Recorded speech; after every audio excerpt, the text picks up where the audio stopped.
What do you say, everybody? How we doing tonight? Here we are, another Friday night with our main man, Mr. Jimmy D. Before I bring him in, just let me say hello. You know what? Let's bring in my man. I can't keep my man 50 grand waiting. Without further ado, let me bring in the man of the hour, too sweet to be sour, Mr. Jimmy DiModica. Jimmy, what's happening, my brother from another mother? What's a good word? How are you? You always I'm get me getting good together.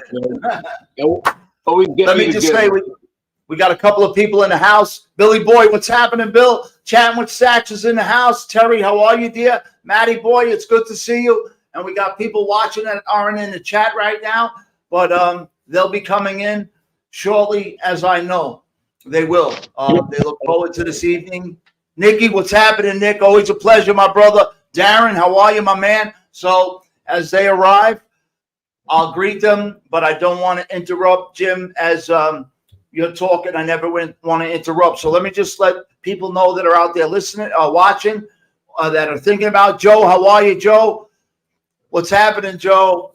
That was a fabulous interview, Joe, I believe, with your brother, Danny, last night. Fabulous. What a conversation. Barbara, how are you, dear? Tonight, whoever's going to jump into the chat, it's going to be mostly a Q&A, but you know, Jim, he's going to share a couple of things with us, and we'll be off to the races. Another beautiful night planned with our crew. Marta, how are you? So without further ado, let me just ask you, what's happening, my brother? What's a good word?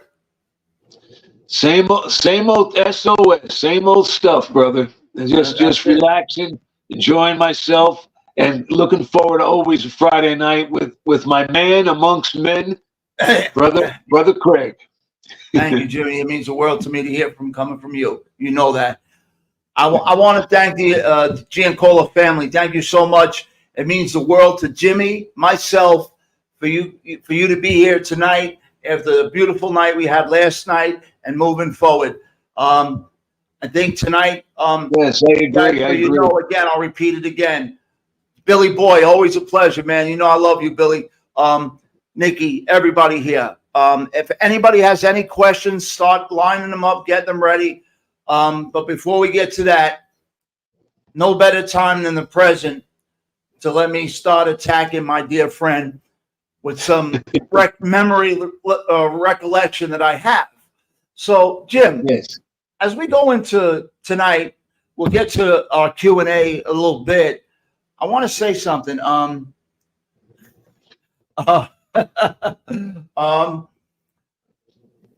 know, oh, wait a minute. Before I get into that, I want to get into this. We never finished up, but this was a phone conversation, and I said I know I could speak about it because you said I could bring it up to you. So I'm going to bring it up to you. Something about anger management we had a little discussion about, and I don't know who demanded you go to anger management. Joey Boy, what's up, Joey? Jimmy, can you tell us something about anger management? We never finished up on that. Talk to us about who said you needed anger management. A guy like you, such a nice guy. Oh, but that's a long story. But I was living in Bloomfield at the time, and at the time I was married also. So I would always see it. That was at the time when little Sammy. I was always with little Sammy every day, and there'd be a group of us. Another guy who passed away. My friend Tony passed away. Big guy. He was another guy who straightened out and all that. But what happened was, the FBI happened to come and bother me. Across the street from the house where I was living, it was like a big, like an athletic field. It was like a park, but it was yet an athletic field. They would play soccer there or whatever. So I would bring my son there sometimes. So I brought my son there, and we played a little while because he was young at the time. And then I brought him home. Anyway, my son had lost something. He lost a little trinket that he found. I forget what it was. Like, I think it was a keychain or something. And I was looking for it. As I'm looking for it, these two FBI agents come up to me. And they flash their badge and they say, FBI, blah, blah, blah. and they said, we want to know who that guy was that you were talking to when we saw you. You were down Neck in Newark, New Jersey. There was a You spot told me called down there, Newark, yeah. Yeah.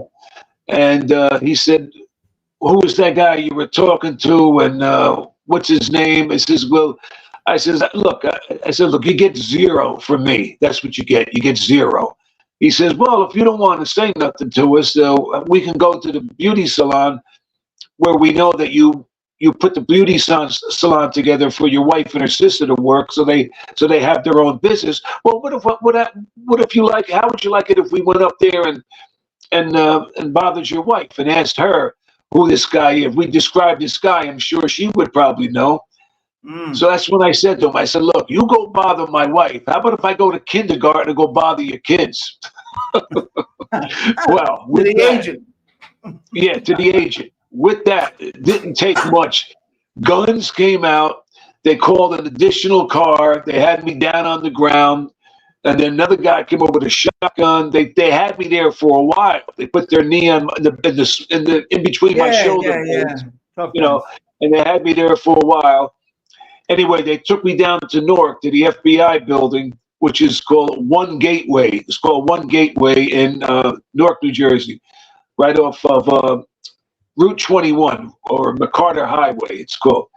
So I'm there, I'm trying to make bail or whatever. And so what happens is they wind up, long story short, I wind up having to go to anger management because they knew that, you see, you can threaten somebody, you can even threaten a person, but legally the way it works is you have to have the means to carry out that threat to where it would make you more dangerous.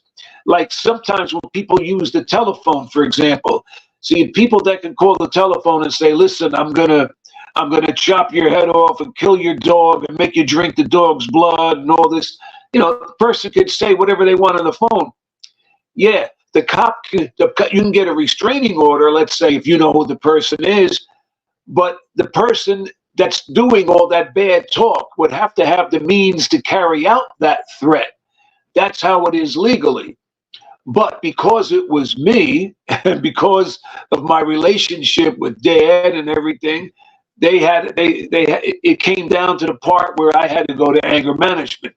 They brought me to this place called, and I wound up taking the deal because I wound up staying in Union County. That was a federal hold at the time.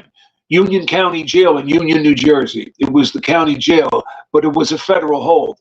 So at that time, I had to stay there. So they revoked the bail at the time. That's what it was. I had no bail. So at that point, they sent me to this place called Discovery House.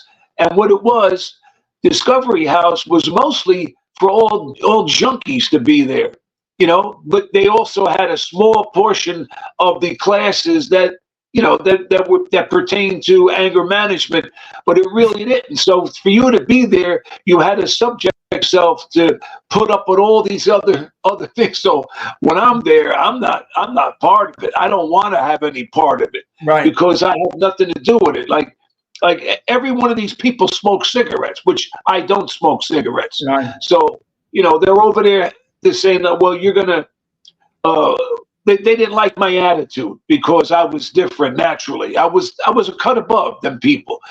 So they said, well, you got to go to a group today. You got to sit with your hands flat on the chair, and you have to sit on your hands and look at the person when they tell you what they did. And they're saying they dropped all kind of slips against me because I'm not conforming to the thing. I said, look, what's up, my brother? I'm not conforming to nothing. I says, I'll tell you what, I'll take your guy that's supposed to be the leader of this room.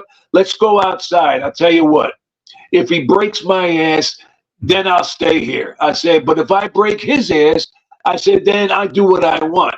With that, they called the FBI, and within an hour, they came and picked me up, brought me back to Union County.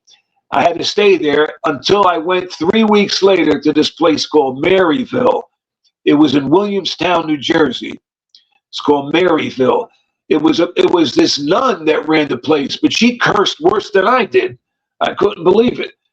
and you had all these, and again, it pertained mostly for junkies, but they had only one person that dealt with the anger management issue. So I wound up having to be there for 90 days. I wound up staying there 90 days. I had to make it work just so I could be done with it. So I didn't have any other charge that they were had for threatening an FBI agent, them and their family. They knew that I wasn't going to follow. I had no means of I didn't know where nobody's kid was going to school. You know, it was just all mouth. You know, and so with that, after the 90 days. I was released from there finally, and that was that. So that's my bout with anger management. But I was funny when I was there. I would talk about. I remember I started working into thing. I said, yeah. I said I want to testify. They said, yeah. Oh, Jimmy's getting in with the program. I says, yeah. It got me to the point where even you know, like I wouldn't like to do things. Even became cruelty to animals. They go, "Oh yeah, we understand. Tell us more."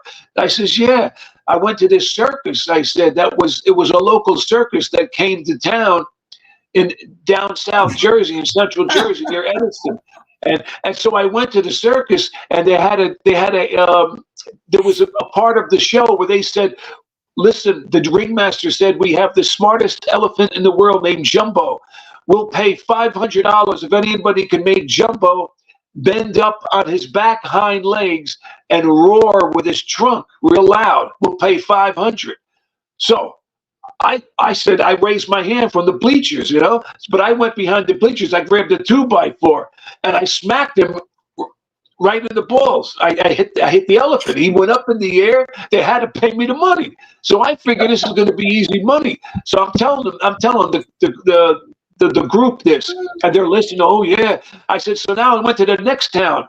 I said, I figured it's easy money. I wanted to make money. I still wanted to be cruel to the animal, and they're really listening. So I said, and then when I went there, now the ringmaster, when it came time for Jumbo's spot, he said, listen, but he changed the game. He said, we're going to pay $500 if anybody can make Jumbo nod his head up and down for the word yes, and side to side, make him nod his head side to side for the word no. Any takers? I came down again. I went in the middle of the ring and I looked at Jumbo. I said, you remember me? He went, uh-huh. I said, you want to get hit the balls again? He says, no. He had to give me $500. So these are the things I would do to bust up the class, to make the class laugh, and you know, like, so I made it workable. So I had fun for 90 days. Well, yeah, you know what? I got to tell you, and all the remarks I've heard people say to, you know, maybe I was privy to a couple of the remarks I've heard made to Asians. I didn't have many. I had one opportunity in my thing. It wasn't, but I got to tell you, my point is this: your remark was as fast and as good as I've heard. When he said he was going to threaten your wife and go, maybe your wife knows, and the way you bounce back with, well, maybe I'll go to kindergarten and go visit your kids. And I know what you're saying. Yeah, you're telling them Yeah, I said, how would you like it if I went to see your kids? Yeah. Yeah. How would you like it if I went to kindergarten and I hold court with your kids? My brother. That's great. Oh man, I love it. Jimmy, I love it, man. I love it. You get me laughing half the time and I can't get through the shit. But I got to tell you, you know, we talk about so much of Dustin. How are you, my brother? Jimmy, I'm just saying hello to some people we didn't get a chance to say hello to before. Danny, great to see you tonight. The whole family's here and I love it. Ghost, what's up, my brother? Darren, Joey Bay 8. I want to make sure I touch on, you know, Dustin, whoever I missed, I apologize.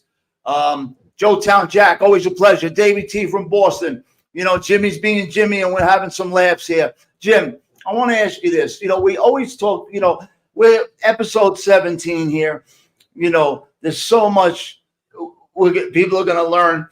I mean, the life events and BX, what's up, my brother? The life events and stories with you are endless, and they'll be endless, and they'll be proven over time here.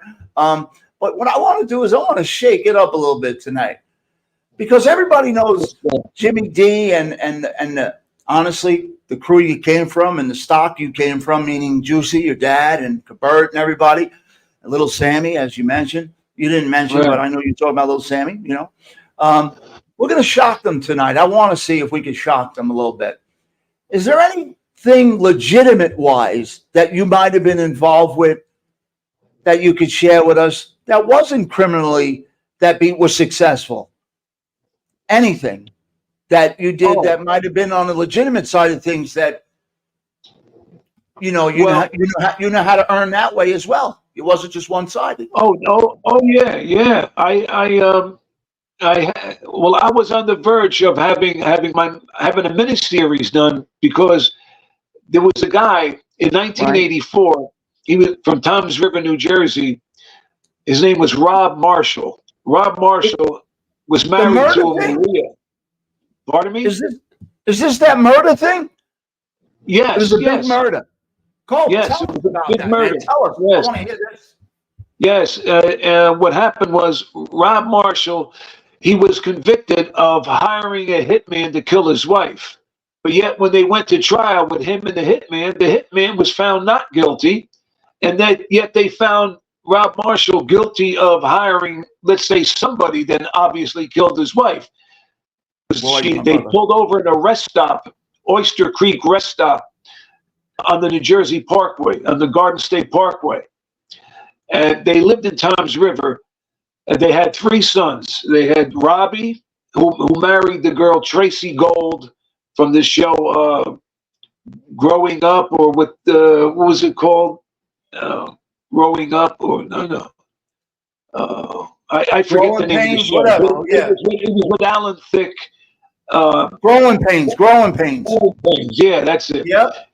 He wound up marrying Tracy Gold because the woman that played the mother on that show played his mother in the miniseries. So, but what happened was, originally, here's how the story starts, because my father wound up writing to Rob Marshall while he was on death row in Trenton, New Jersey. My father wrote to him and said, "My son is a good writer, blah, blah, blah. I think we can do your story justice. Ruby. If we get your life story, get the rights to your life, get that out of the way first, then my son can write the story, write the miniseries, or the movie, and then we'll take it from there." And so we wind up getting the rights. I have the contract. So all of a sudden, I wound up meeting the hitman, which was Larry Thompson. He was from Louisiana. See, there's certain players in this. You had this guy Billy Wayne McKinnon. He was the guy that turned stool pigeon. He was the go-between. He was the one that supposedly got the hitman for Rob Marshall to kill his wife. And he would say many times, he'd say, this guy Rob was determined to get this job done, because he had a mistress. Had this mistress called Saran Krashower, her name was, and she lived in Toms River also. He was an insurance salesman, Rob Marshall. And case being, a lot of times men always do stupid things just for a piece of tail. It's crazy. But this is what happened. Maria was a very nice woman, and she wound up losing her life because he would bring her to Atlantic City on countless trips. So this particular night when they won, he said he felt the tire was mushy. He said he was driving. So he pulled over in the rest stop, and that's where the hitman was waiting. The guy Larry was supposed to be waiting. Now, I interviewed Larry on 3 different occasions. He came up, he drove up from Louisiana. And I have pictures of Larry that I could also show you next time we can flash them. Absolutely. Let me tell you, this guy was the real deal, because he also was in the meth business. He said, "Listen, I'm cooking this stuff." He says, I sell it in a big brown glass thing. He says, "I can make it for you." Now, I'm only saying it because I believe Larry passed away, so that's the only reason why I'm taking the liberties. But that never came to be because that was never my thing anyway. But anyway, Larry had a wife, Wanda, and Wanda, and in the newspaper articles, you see she stuck by him all the time, and Larry proved that he had 6 witnesses saying that he never left the state of Louisiana. This is how he got found not guilty. But it's so weird how they found Rob Marshall guilty when they were tried together as co-defendants. Wow. If you find a hitman not guilty, how do you find the guy that hired? I guess they did that because there was a dead body that resulted from all of this. Yeah. You know? Yeah. But Maria was a very nice woman, and they had the 3 sons. They had Little John, Robbie, and I can't remember the third kid's name. But and you actually knew them, Jimmy? You knew the family? You knew the family? Yes. Wow, that's incredible. Yes. Wow. I would go down there, and I'm just saying, I for some reason I'm just forgetting the one son's name. I'm just having a mental glitch with it. You ain't got to. But it'll come to me. John was the youngest how did you wind up like how did this almost became like Tommy Real Deal, how are you? You wind up getting the rights, I believe, maybe. Yes, I had the rights to his life story, to his bio, and we wrote the story. I had this lawyer. He was an entertainment lawyer called Carl Guthrie. His sister was a famous singer for Polydor Records, and he was an attorney, but an entertainment attorney. So Carl was getting me a deal with CBS. We were trying to get the deal with CBS. So I had Jim Crabb of William Morris wanted to represent me at the time. William Morris. So everything was all going. It was all going full steam.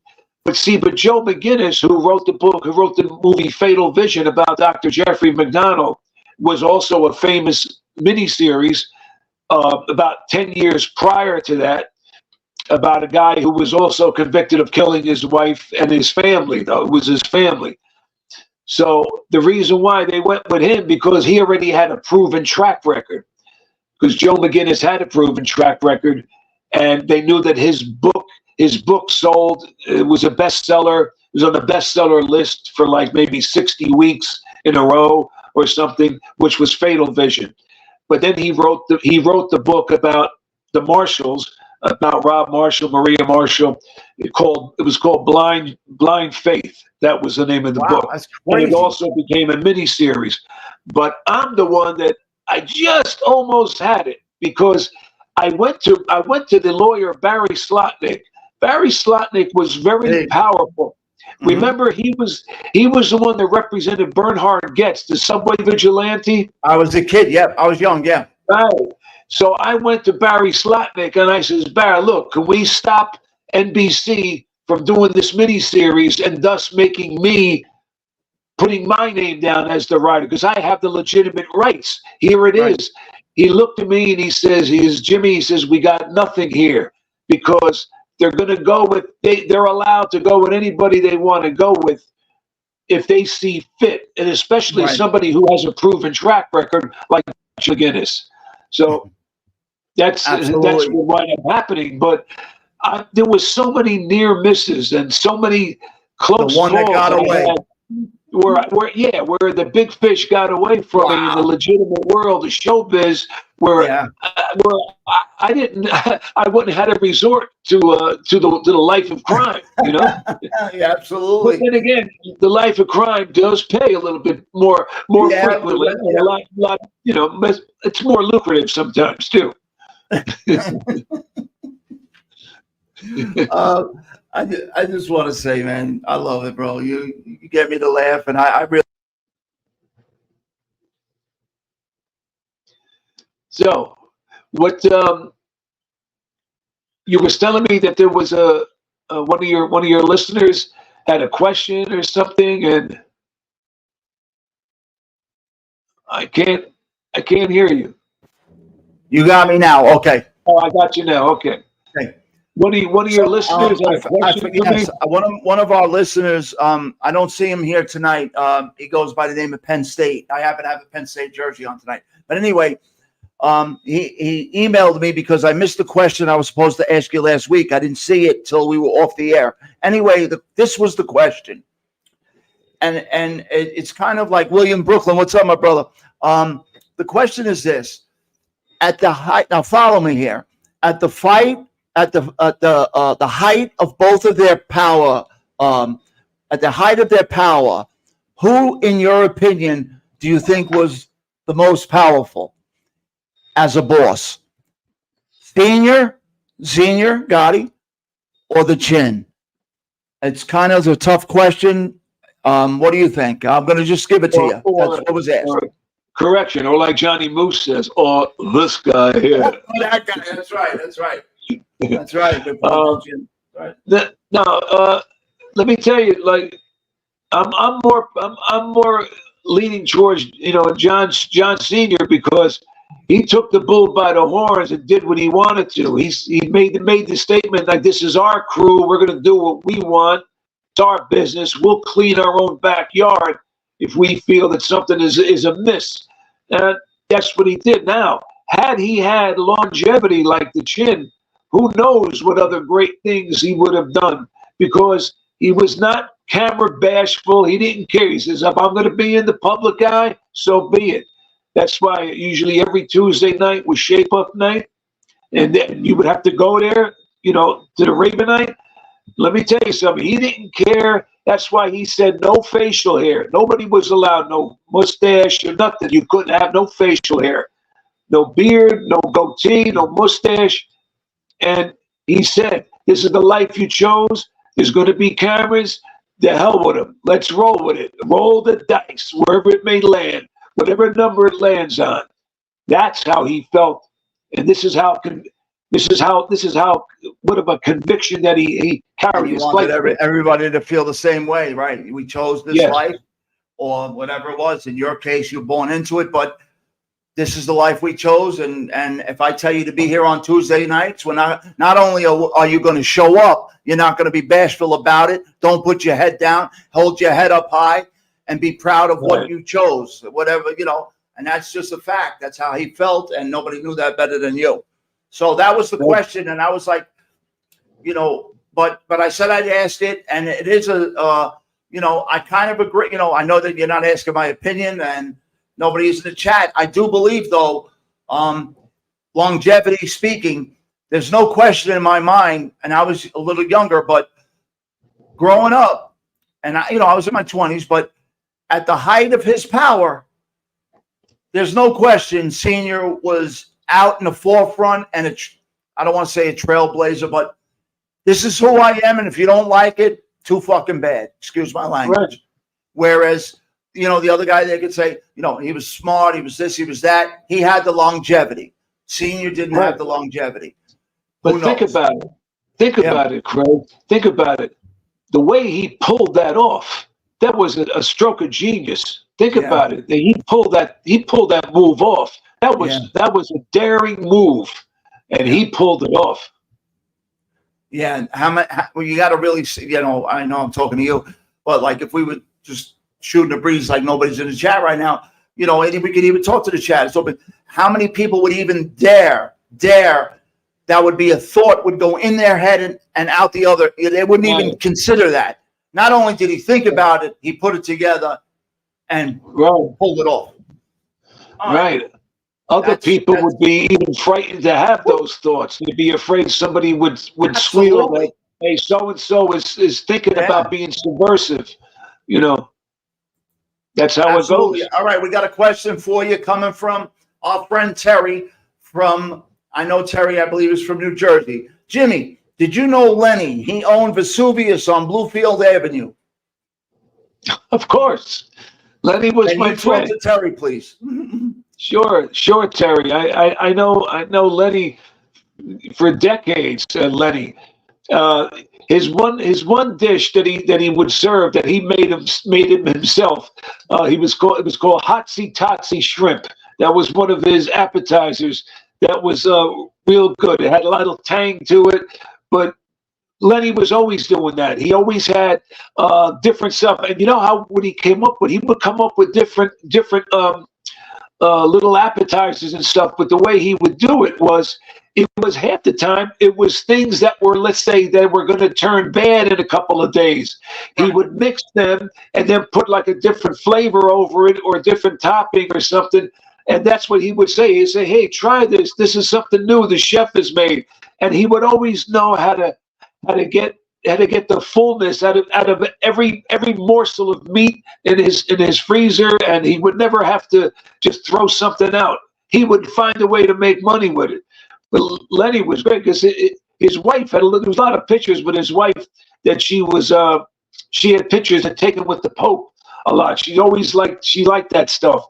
When he came to Sacred Heart Cathedral in Newark, which is on Clifton Avenue.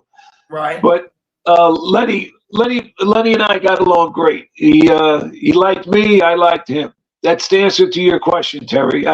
Lenny was my friend. Yes. That's crazy, Jim. When you it blows my mind that so many people that they ask, "Did you know this one or that one?" And because I understand what it's I have to say no. I didn't know this one or that one. You knew freaking everybody in Jersey, or in other places as well. There was another question I'm looking for that was put out there. I think Roy, our man Roy from the other side across the pond, might have had one for us. But is that we got some new stuff coming in. Yosada, how are you, my brother? Anybody's got any questions for Jimmy? Put them in the box, and we'll get them to Jim as soon as we can. You know what? Am I allowed to ask you a question? Sure, buddy. All right. Sure. Let me ask you a question. I'm going to get to those other wrenches, guys. There's a few wrenches we got to get out to everybody. Joe, Beck, Brooklyn. We're going to get you all set up. Danny, you should have. I got to go through it and get everybody wrenched up. So before the night's over, everybody will have a blue wrench next to their name. Just got to catch up. Let me ask you a question. And I'll only say the name because deceased. And I we only talk, if we're going to mention a name, we'll only say it about somebody that's not active or deceased. In some of your trips on Tuesday nights, you talked about, you had to show your flag and report in and shape, as you so-called said, shape up on Tuesday night was shape night. I know you had your own guy you reported to, and he's no longer with us, Jackie, the nose. He's no longer with us. And the guy I'm going to mention is no longer with us, Pete Gotti. Right. Did he also have the same kind of attitude as his brother as far as, don't be afraid of the cameras, be puff your chest out, don't put your head down? Was he the same kind of guy or no? Well, what happened was they adapted to what Senior would want. In other words, any wishes that Senior had, that John would have, they would follow suit. They would see that, hey, yeah, that is the way to go, and let's follow him. They took it upon that he was a good mentor for everybody else too. Let me tell you something.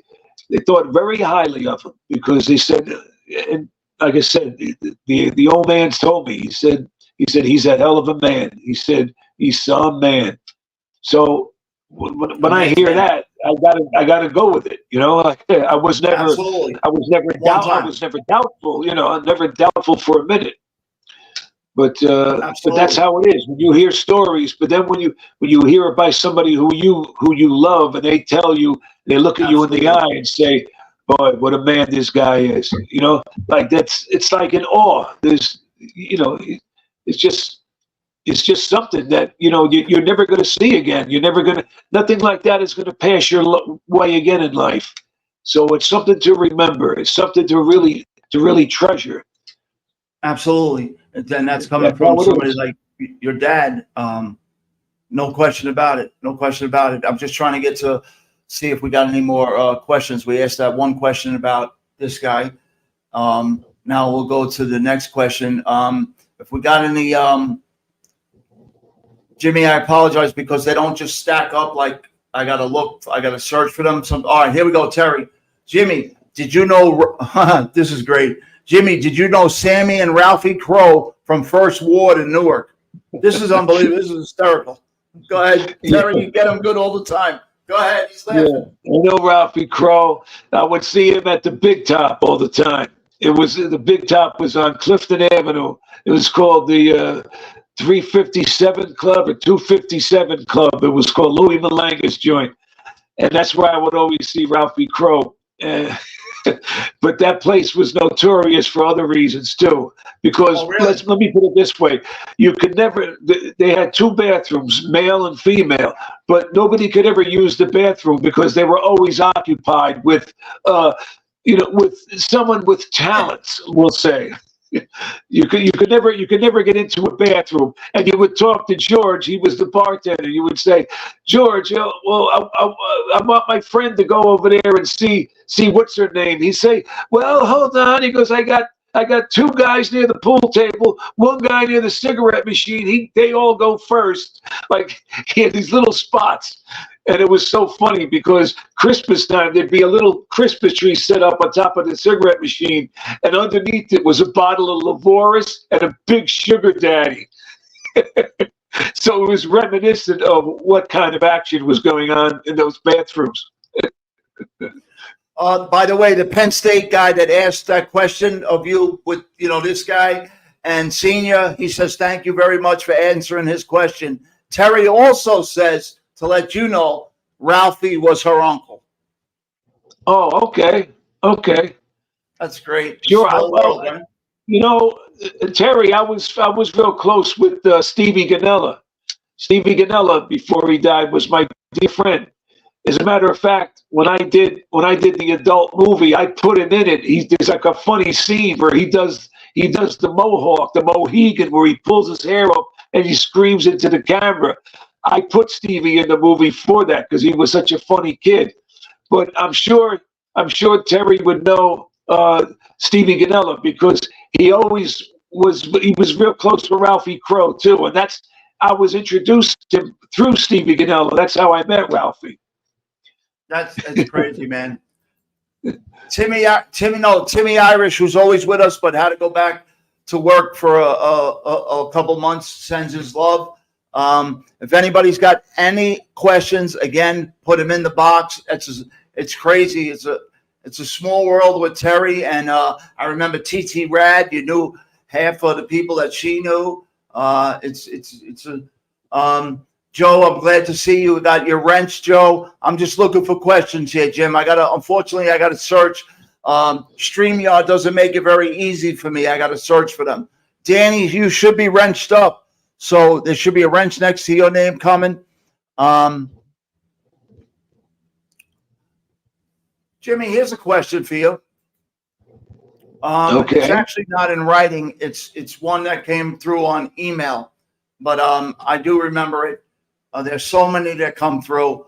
Oh, here's a great one. This beats me to the question. My question will be second to this. This goes out to from Christina Giancola, our friends from up north, way up north. We did a beautiful interview with a family member yesterday, and they'd like to know, how factual do you think any one of, I'll just name any one of the Gotti movies were? You had one with Armand Asante, and then you had one with John Travolta, which most people think was terrible. The one with Armand Asante was pretty close, especially the way how I enjoyed it. Yeah, the one, especially the one that played O'Neill, which was Anthony Quinn. Anthony Quinn, because I was close with him. I want him every time we went to Nanny Ovaletto on East 61st between Lexington and Park Avenue.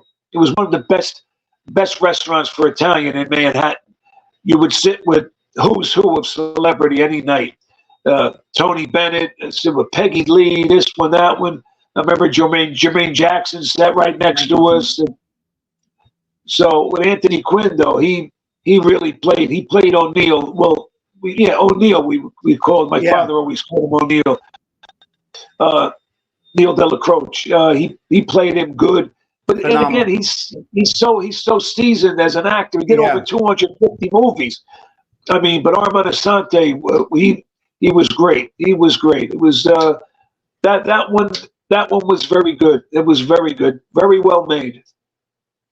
You have I just want to say you got a compliment here. I thought I'd pass it along to you. It's from a dear friend, Stevie Morinello. Jimmy is the best. I know so many friends like him.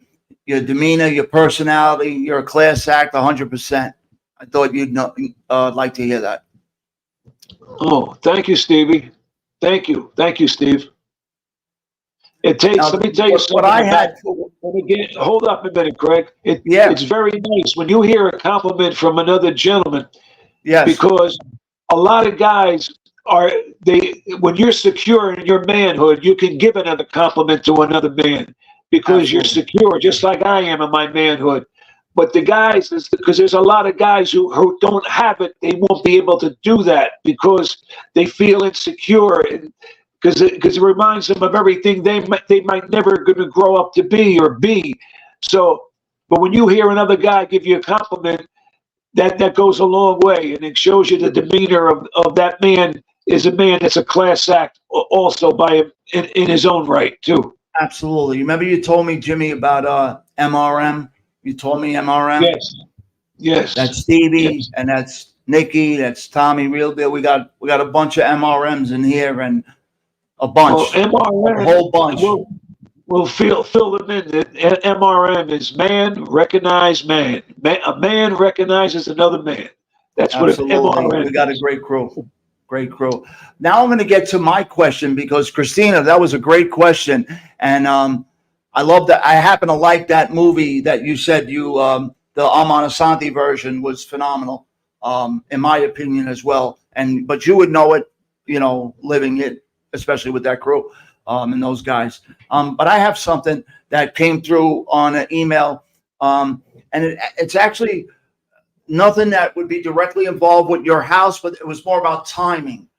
During your time, Jimmy, do you remember if the Bonanos had a seat at the table, or were they still out as far as the commission was concerned? Were they still?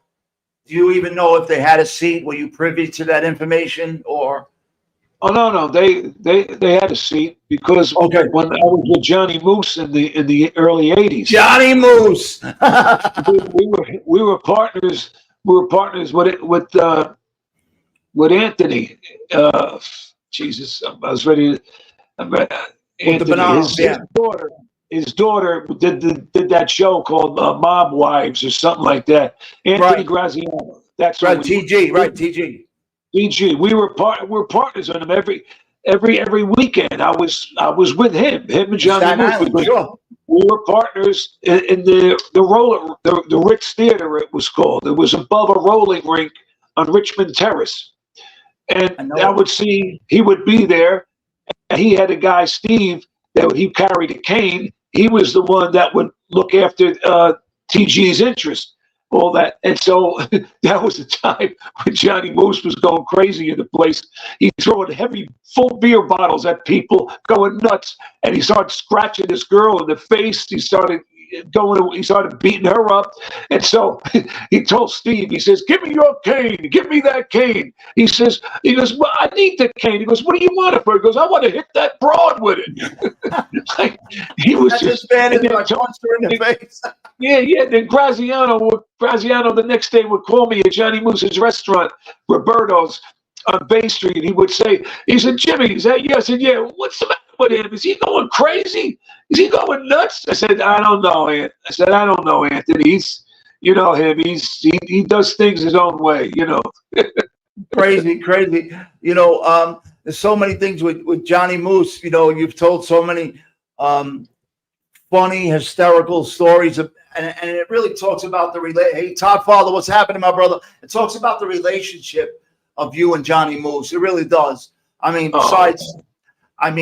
So actually, I cannot tell you how many times. Probably the most asked question is, can you ask Jimmy to tell us a story about Kabert? Can you ask Jimmy to tell us a story about the juice? can you ask him to tell us a story about little Sammy? And the next guy they asked the most about is Johnny Moose, because you talk about, we've heard a lot about Johnny Moose. Is there any one of those you could share a little story? And I know what time it is, and the hunger pains are kicking. I'll just end it off by saying the story about Kabert, because it had to do with my second wife, the girl that I married the second time. Her name was Fran. And what happened was, I'm in Kabert's club, which is on Franklin Street, which was first Cheat Corsi's place, then it became Kabert's club, right on Franklin Street in Silver Lake. So I'm in there, and I see this young guy in there, and his name was, what was his name? Joe. His name was, and he had an amusement company, like all the machines, like the video machines, and he had hundreds of them. And Kabert had a move to put him in down the shore in Seaside or whatever at amusement centers right on the boardwalk. Anyway, Kabert was making a lot of money with it. But anyway, this kid used to go out with my ex, right? He used to go out with her, but then I was going out with her. And yet he knew who I was because he used to see me in Belleville High School. So he sees me in Kabert's club. Now he should know by me being in there, like I'm a force to contend with, you know. Yeah, so absolutely. he would nod his head, say hello, and I would say hello back. But to me, he was nobody, you know. So what happens was, one day, like a few weeks pass, and all of a sudden he sends a limousine up to her house, up to Fran's house, and the limousine, and you have to know how to get there because it was such a narrow driveway. Anyway, the limousine is in the driveway, and she comes out of the house to go somewhere. She was going to meet me, but she was going to wait out front for me. So the limousine, she says, "Who are you?" And the limousine driver says, "Well, I can't tell you who sent me here, but I'm here to give you a ride to work or whatever." And she says, "Well, who sent you?" He said, "Well, I can't say." But he used to do that with her previously before I was going out with her. This was his MO. So with that, she goes to work. That's what it was. She goes to work at NBO, right? Men's clothing outlet.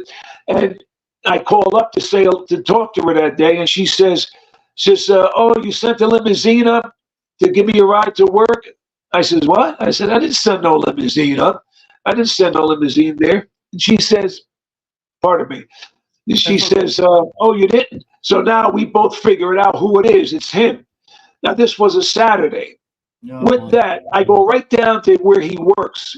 He worked down in the valley in Belleville section, which we call it, on Ralph Street or Cortlandt Street, and where he had all his video equipment and all that, where he would service his machines. I go there with another friend of mine.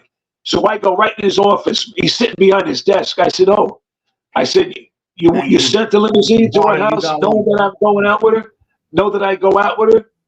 He says, "Wait a minute." He goes, "What car?" He says, "That's my car outside, the Cadillac. I didn't send no." I said, "Look, I walked in front of him. I took off my pinky ring. I put it down right in front of him. Let him know I'm going to start swinging. You know." I said, "I'm going to ask you again. You send the limousine up to the house, no one disrespecting me, knowing I'm going out with her?" He goes like this to me. He goes, "Wait a minute. I sent the car?" He goes, "You just back off." By the time he said the two F's on the word "off," I must have cracked it 500 times. I hammered his face. And as I'm punching him, he's going, "No, no, no." He says to me, he goes, "Jimmy, I wouldn't do that to you." He puts his hands down for me. He goes, "Because you're my friend." When he put his hands down, I cracked him even harder. So now he goes to Bobby, he goes to Kabert, and he's telling Kabert that I beat him up. So now I knew this was going to happen. The next day, my friend who I was with saw him driving around. He was looking for Kabert near his club early the next day on a Sunday.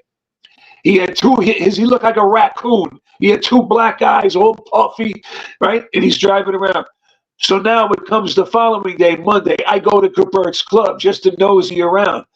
So Buddy Muss was there. Buddy Muss and Sonny Muss were brothers. So Buddy Muss was playing. I'm playing pool with him. As I'm playing pool with him, Kabert calls in because he was at the Meadowlands track. He was a crazy gambler, Kabert. He calls in. And so he's on the phone with Kabert. He goes, yeah, Bobby. He says, that kid's here now. He says, hold on. He goes, Jimmy, telephone.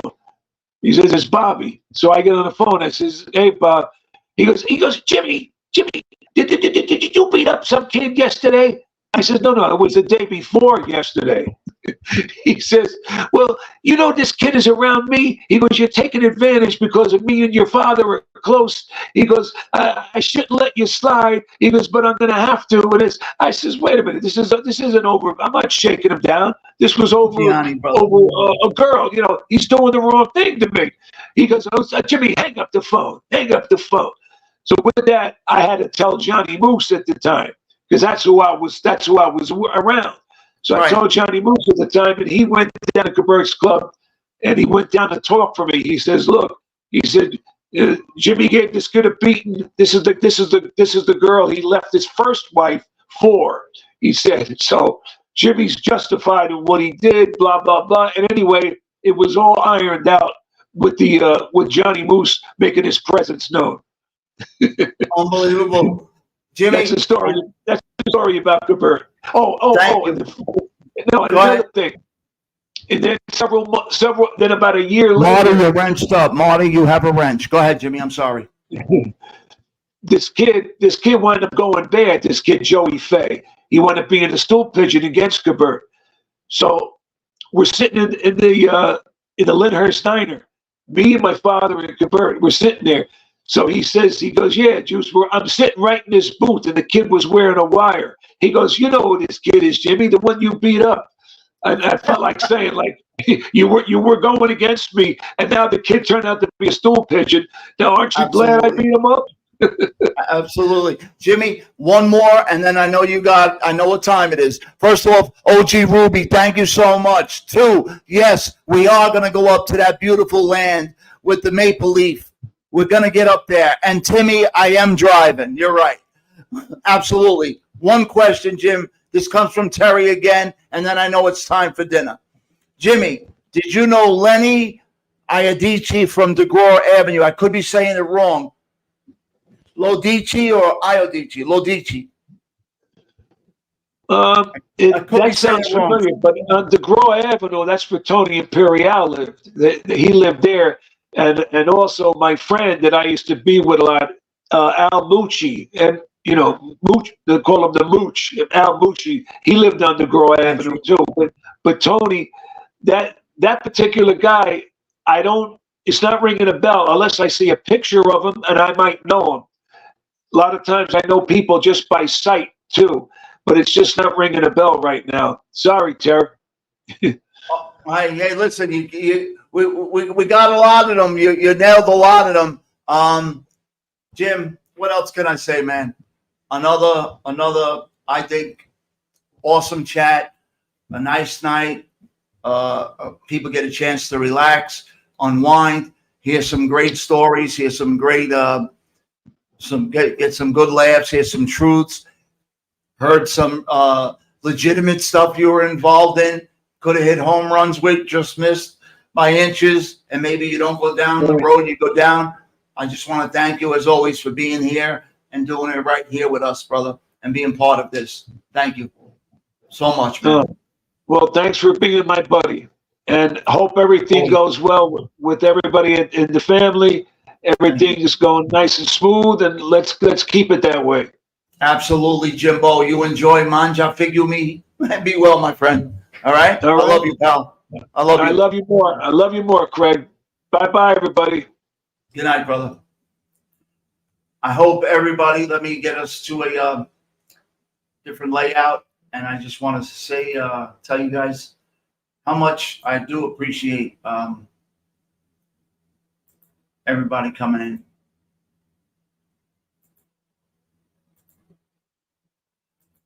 Okay, so anyway, I know this is 2 nights in a row. I truly, Dustin, I want to thank everybody for coming in back to back 2 nights in a row.